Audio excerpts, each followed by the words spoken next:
Hello and welcome to your own channel Teaching Eva.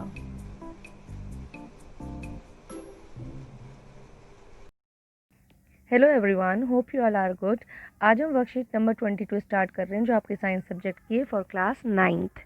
ये भी आपके चैप्टर नंबर 5 से ही ली गई है, जीवन की मौलिक इकाई। इसमें हम कोशिका अंगक के बारे में पढ़ेंगे कि कोशिका के अंग कौन कौन से होते हैं। चलिए स्टार्ट कर लेते हैं। जिज्ञासा दीदी, जीव द्रव क्या होता है और एक कोशिका सभी जैविक क्रियाएं कैसे कर पाती है। जैसे कि आपको पता है एक कोशिक जीव के अंदर ये क्षमता होती है कि वो सारे जितने भी जैविक प्रक्रम हैं वो सारे कर पाए। ठीक है, तो वो कैसे कर पाती है।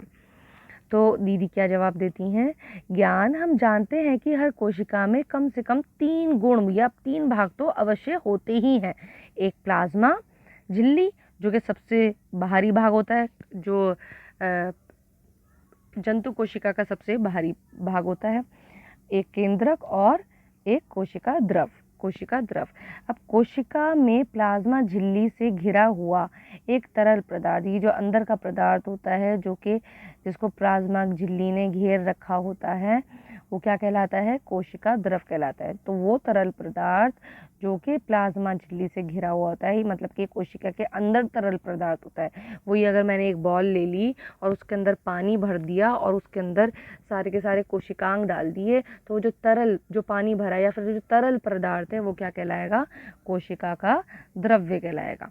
कोशिका द्रव्य में केंद्रक के अलावा कई सूक्ष्म संरचनाएं होती हैं। अब जैसे मैंने बोला ये कोशिका झिल्ली के अंदर यहाँ पे तरल पदार्थ ये से भरा हुआ होता है। ठीक है, जैसे बॉल के अंदर कोई तरल पदार्थ हो तो जो बॉल का जो बाहरी आवरण हो गया वो तो आपका क्या हो गया, कोशिका झिल्ली हो गई, और अंदर ही सारा तरल पदार्थ है। उसके अंदर क्या होता है, कोशिका द्रव में केंद्रक के अलावा, बीच में तो केंद्रक होता है, केंद्रक के अलावा भी कुछ क्या होते हैं, सूक्ष्म संरचनाएं होती हैं जिसको हम क्या बोलते हैं, कोशिका अंगक बोलते हैं। वो कोशिका के अंग कहलाते हैं। तो यूकैरियोटी कोशिका में जो विकसित कोशिकाएं होती हैं, जटिल कोशिकाएं होती हैं, यूकैरियोटिक कोशिका में अंतर्द्रव्य जालिका, गोल्गी उपकरण, लाइसोसोम, प्लास्टिड, राजधानी तथा माइटोकॉन्ड्रिया मुख्य कोशिका अंगक हैं। ये सारे क्या हैं, मुख्य मेन कोशिका अंगक कहलाते हैं। प्रत्येक कोशिका अंगक कोशिका में एक विशिष्ट जैविक क्रिया करते हैं। जैसे कि अंतर्द्रव्य जालिका प्रोटीन के ऊपर क्या होते हैं, राइबोसोम्स होते हैं जो कि मदद किस में करते हैं, प्रोटीन के संश्लेषण में मदद करते हैं। गोल्गी उपकरण क्या करती है, जो भी प्रोटीन बनता है उसको ठीक करने में और उसको वेसिकल वगैरह में परिवर्तित करने में, डालने में मदद करती है। तो लाइसोसोम ये कोशिका के अंदर कोई अपशिष्ट पदार्थ होता है उसको ख़त्म करने में, या फिर कोई हानि कोशिका को ना पहुँचे, कोई ऐसा कि अगर कोई कोशिकांग ही खराब हो गया है तो उसको ख़त्म करने में लाइसोसोम मदद करते हैं। तो और माइटोकॉन्ड्रिया के अंदर क्या बनता है, एटीपी बनता है। ये ऊर्जा घर भी कहलाता है कोशिका का। तो इन सारे कोशिकांगों के अलग अलग क्या होते हैं, कार्य होते हैं, विशिष्ट कार्य होते हैं। जैसे ऊर्जा, प्रोटीन और लिपिड का निर्माण। ठीक है, तो ऊर्जा का निर्माण कौन कराएगा, माइटोकॉन्ड्रिया कराएगा। प्रोटीन और लिपिड का निर्माण कौन कराएगा, अंतर्द्रव्य जालिका कराएगा। भंडारण, अपशिष्ट का निपटारण लाइसोसोम करेगा। तो कोशिका द्रव तथा केंद्रक दोनों मिलकर क्या बनाते हैं, ये बहुत इंपॉर्टेंट है। कोशिका द्रव और केंद्रक मिलकर क्या बनाते हैं, जीव द्रव्य बनाते हैं। अब मैं आपसे यही पूछ लूं कि बेटा कोशिका द्रव और जीव द्रव में अंतर स्पष्ट कीजिए, या आप अपनी कॉपी में भी लिखेंगे। तो इसमें हम क्या करेंगे कि अगर हम इसमें भाग कर लें तो कोशिका द्रव तो वो द्रव है जिसके अंदर केंद्रक को छोड़ के, मतलब कि केंद्रक और कोशिका झिल्ली के बीच जो भी चीज़ें आएंगी, द्रव आएगा, कोशिकांग आएंगे, वो सारे कोशिका द्रव कहलाते हैं। मतलब कि कोशिका झिल्ली और केंद्रक के बीच जो भी कोशिकांग आएंगे और कोशिका का द्रव आएगा वो सारा कोशिका द्रव कहलाएगा। ठीक है, और जीव द्रव किसको कहते हैं, जिसके अंदर सारी चीज़ें आ जाती हैं, सारी चीज़ें, मतलब उसके अंदर केंद्रक भी आ जाएगा और कोशिका द्रव भी आ जाएगा, तो वो क्या कहलाता है, जीव द्रव कहलाता है। आगे देखते हैं, दीदी उपाचयी उपापचयी क्रियाएं क्या होती हैं? उपापचयी क्रियाएं क्या होती हैं, ये ज्ञान ने पूछा। तो दीदी ने क्या बताया? ज्ञान जीवों में जैविक क्रियाओं को करने के लिए कोशिका में विभिन्न प्रकार की रासायनिक क्रियाएं होती हैं। जैसे कि प्रोटीन का संश्लेषण हो रहा है तो उसमें रासायनिक क्रियाएं हो रही हैं, लिपिड का संश्लेषण हो रहा है उसमें रासायनिक प्रक्रियाएं हो रही हैं, ये संश्लेषित हो रही हैं। कुछ चीज़ें ऐसी होती हैं टूटती भी हैं। अब ग्लूकोज का की आवश्यकता होगी तो ग्लूकोज का विखंडन होगा, तो वो भी रासायनिक प्रक्रिया है। तो ये जितनी भी रासायनिक प्रक्रियाएं हैं जिनमें या तो कोई पदार्थ बनता है जैसे प्रोटीन का निर्माण, या विखंडित होता है मतलब टूटता है, ग्लूकोज से ऊर्जा का बनना, कोशिका में होने वाली सभी रासायनिक क्रियाएं उपापचयी क्रियाएं कहलाती हैं। इन्हीं सारी क्रियाओं को क्या कहते हैं? उपापचयी क्रियाएं कहते हैं। अब यहाँ पर आपको डायग्राम दे रखा है, जरा ध्यान से देखिए। इसमें आपको जंतु कोशिका के विभिन्न कोशिका अंगक दिखा रखे हैं। सबसे पहले तो बीच में क्या होगा? आपका केंद्रक होगा। केंद्रक के अंदर केंद्रिका दिखा रखा है, ठीक है, न्यूक्लियोलस कहते हैं इसको इंग्लिश में। अब इसके बिल्कुल सटा हुआ क्या होता है? अंतर्द्रव्य जालिका होती है। ये बिल्कुल, ये क्या है? खुरदुरी अंतर्द्रव्य जालिका। एक होती है चिकनी अंतर्द्रव्य जालिका। तो जो खुरदुरी वाली होती है वो प्रोटीन बनाती है और जो चिकनी वाली होती है वो लिपिड बनाती है, ठीक है। ये हम आगे डिटेल में भी पढ़ेंगे। उसके बाद ये गोल्जी उपकरण आपको दिखा रखे हैं, ये गोल्जी उपकरण है।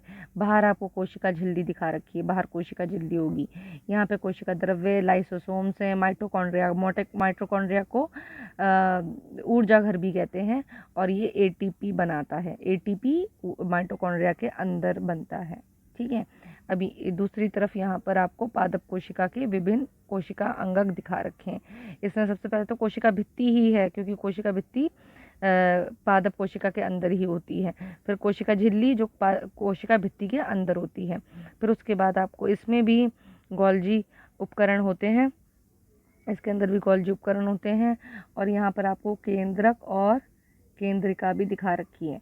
इसके अंदर भी खुरदरी अंतर्द्रव्य जालिका जो कि प्रोटीन बनाएगी, यहाँ दिखा रखी है। चिकनी अंतर्द्रव्य जालिका भी दिखा रखी है। और राइबोसोम्स और रसधानियाँ, माइटोकॉन्ड्रिया और कोशिका द्रव्य। इसके अंदर ये बेसिकली ये होता है कि ये सारे के सारे जितने कोशिकांग जो होते हैं, बेसिकली बहुत सारे ऐसे कोशिकांग हैं जो कि पादप कोशिका में भी होते हैं और जंतु कोशिका में भी होते हैं, ठीक है। इसको आपको अच्छे से इसको बनाने की प्रैक्टिस करनी है। चलिए अब क्वेश्चन आंसर्स पे आ जाते हैं। पहला क्वेश्चन है, पादप व जंतु कोशिका का चित्र बनाकर सभी कोशिकांगों को नामांकित कीजिए। तो आपको ये दोनों का ही डायग्राम यहाँ पे दे रखा है और ये आपको बनाना है। दूसरा क्वेश्चन है, उपापचयी क्रियाएं क्या होती हैं? ये आपको ऊपर दे रखा है। उपापचयी क्रियाएं क्या होती हैं?